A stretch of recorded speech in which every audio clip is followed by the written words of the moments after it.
Dancer को उठा के लेके जा रहा है। देखिए डांसर को उठा के लेके चले आया, डांसर को यहाँ छोड़ दिया नागिन बनने के लिए।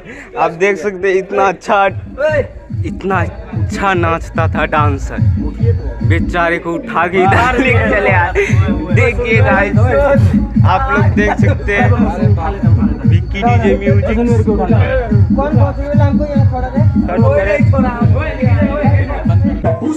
गाइस देख रहे हैं डांसर को फिर से उठा के लाया गया है यहाँ पे। आप देखिए डांसर तो सही ठीक ठाक लग रहा है, पता नहीं अब उसको लेके जा रहा है, बीमार पड़ गया है मेरा डांसर।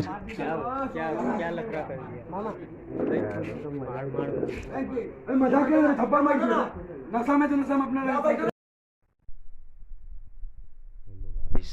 आज की वीडियो इतना ही देर समाप्त होने वाली है।